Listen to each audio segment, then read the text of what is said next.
Look at her.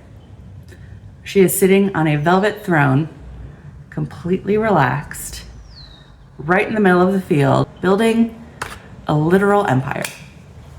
She's not stressing or pacing. She's not waiting until the timing is right, till she's perfectly ready to bloom.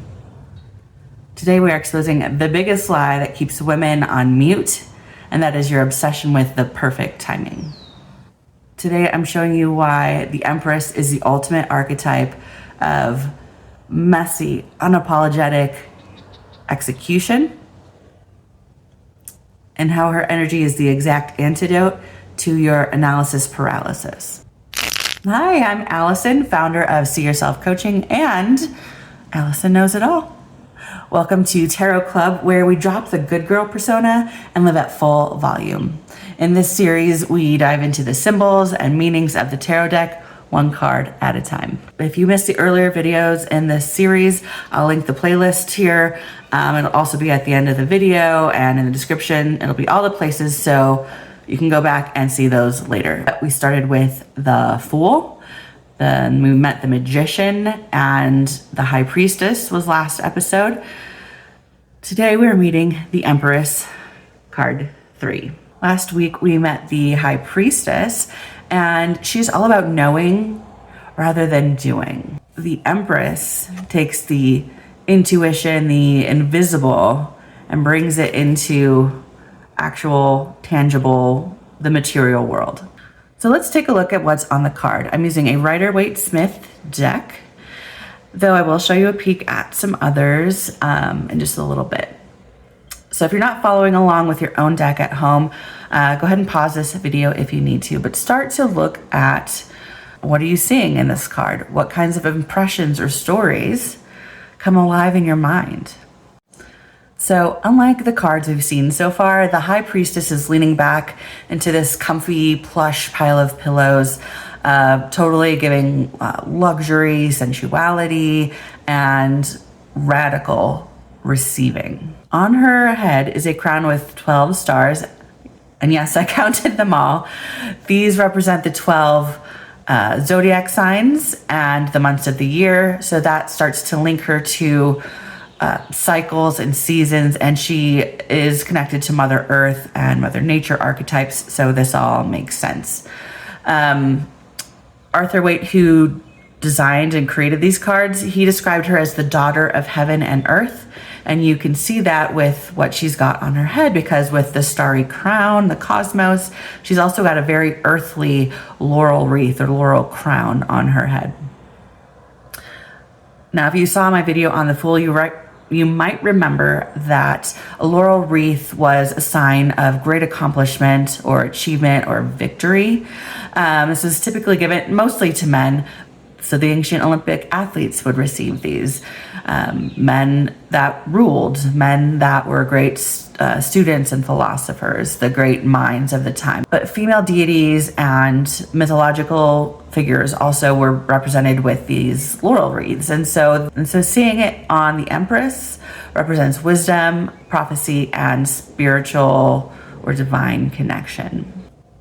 And you might have to get a magnifying glass to see it, but she's also wearing a necklace of 7 pearls. And these 7 pearls symbolize the 7 classical planets. She's wearing the universe on her body, and this represents spiritual insight and connection to the cosmos. But the 7 pearls can also connect to the 7 chakras, and the pearls also start to connect her to Venus. The scepter in her right hand definitely indicates her sovereign rule and authority over the material world. It's a bit cisgendered if we look at it in the traditional light. The vertical staff is the masculine, active energy, and the globe is the feminine, receptive energy, and together they come together to create something new.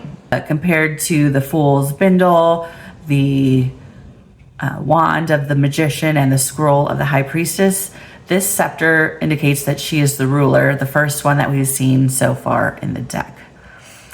Now, she's a little different from the other rulers that we'll see later on, in that she is not this rigid, upright kind of stuffy or formal ruler. She is, again, laid back on these luxurious pillows.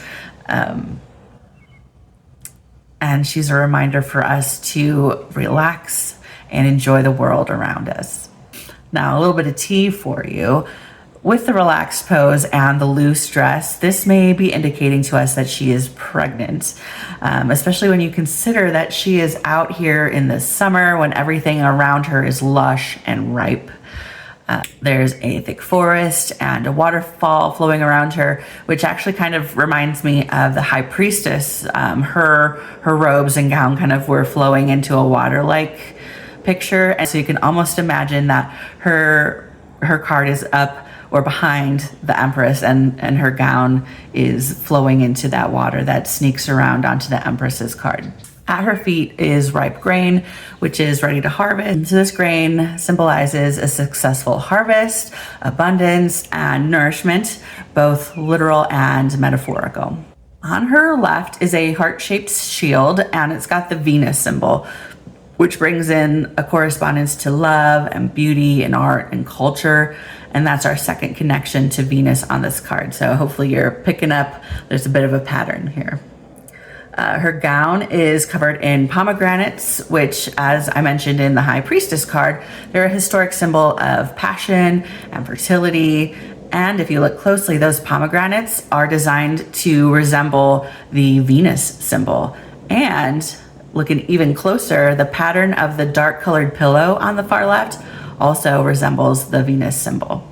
So there are also comparisons, though, to Virgin Mary, Gaia, who is Mother Earth, as well as Demeter, also known as Ceres, who is the Greek and Roman goddess of fertility and abundance. Demeter was also the mother of Persephone, who has a strong connection to pomegranates as well. And then Ceres is the name where we get cereal from.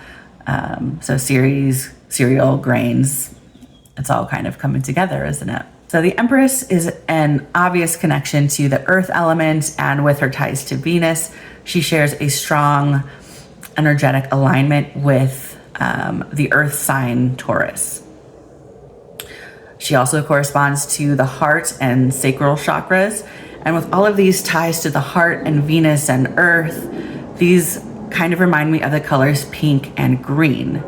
So any pink or green crystals would be a good fit when working with the Empress. So emerald, moldavite, jade, rose quartz, of course. Malachite is one of my favorites for green. Bloodstone. There's tons. Now, herbs that would be associated with the Empress relate to her connection to Venus. Dong Quai is an herb that has been used in traditional Chinese medicine for thousands of years for female reproductive health and vitality. And in Western medical astrology, Venus rules the female reproductive system and fertility. So Dong Quai is a Venusian herb. So with her connection to Venus, she's also connected to rose and myrtle, which are the two primary and most ancient symbols of beauty, fertility, and love. And then there's one more plant I wanted to mention. As I was researching this card, I learned that the Empress is sometimes referred to as the mother of thousands. When you think about the thousands of leaves on this card, all of the grain, all of the stalks of grain, she's building a literal empire made up of thousands and thousands, right? So she's the mother of thousands. And there's also a succulent called Mother of Thousands. So it popped in my mind as I was studying this card. So that would be another one that you could place in your home if you wanted to embody or represent Empress energy or the archetype in your home. Although be careful, I think it is not necessarily legal in all places just because it reproduces so fast. So be careful if you're planting that outside. So in numerology, the Empress is associated with the number 3. Of course, she is card number 3. It also signifies expansion, synthesis, collaboration, and when, again, traditionally, a man and a woman come together and they make a third to create their family of 3. So what's not pictured on this card? Anxiety, stress, hustle culture, boss babe energy. There's no clock, no calendar, no inner drill sergeant telling her she's got to work harder, do more. Her whole vibe is being, not doing. Last week, after I finished filming and editing the High Priestess episode, then I turned to my decks to start to pull out the new cards for the High Priestess so I could start to study for this episode. And just as I was thinking about, okay, well, moving from the High Priestess to the Empress, what are the differences between the two? And that was literally the first thing that popped into my mind, is that the Magician was doing, the High Priestess is knowing, and the Empress is just being. She is sitting out in the field, not doing anything, just luxuriating in all of the beauty and wonder and gorgeous summer day around her. But when you draw the Empress in a reading, she is a full-bodied yes, and a signal of abundance, creation, and again, radical receiving. She represents the moment that your ideas stop being a concept and they break through into the physical realm and become tangible. So instead of forcing something or hustle, she demands you luxuriate, enjoy, and trust the natural cycles of life and nature and claim your natural authority. She's a reminder to quit striving and start being, and let success come easily. She's a reminder to take a moment and be grateful for all of the pleasures in life and to connect more with Mother Earth. So when the Empress is reversed, it points to creative blocks, stagnation, and a major disconnect or depletion of the inner self. If the upright Empress is the ultimate in luxury and sensuality, a reversed Empress means you are severely neglecting your body and your spirit, and it's a sign that self-care needs to become a priority, like a non-negotiable priority for you. Today, I'm showing you two decks that I haven't shared yet in this series. So the first is the Herbal Tarot. This was designed by herbalist Michael Tierra, and the scene is not too different from the Rider-Waite card, with the exception of the Dong Quai plant, of course, prominently displayed in the front. Additionally, she's not really lounging on a bed of pillows, but kind of sitting upright on some rocks. And this card just generally, it might just be that I'm not connecting with the art or the artist that created this, but it just doesn't give to me the summery, warm, receptive feeling of the Rider-Waite card. But I learned a little bit more about Dong Quai with this card. It's, again, long been used in Chinese medicine for regulating periods, relieving cramps, aiding with fertility. And according to the booklet, it is used symbolically for emotional and physical coldness, a lack of compassion for others, which is also kind of, to me, is another symbol for coldness, poor circulation, and a lack of creativity, which are all the shadow side or the reversed Empress, if you will. This card is from the Brady Tarot. It's a deck I bought here in Denver, and it's by a local artist who was inspired by the plants and animals of North America as she designed this deck. This Empress is a mother red wolf who is feeding two pups, and the Empress is kind and gentle and warm, but she can of course be ferocious when it comes to protecting her babies. These wolves are surrounded by lush ferns, and there's two black-tailed rabbits nearby, and they're feasting on berries. All of these are symbols, the ferns, the berries, the rabbits are symbols of ripe, lush summer fertility. Rabbits obviously famously known for their quick ability to reproduce.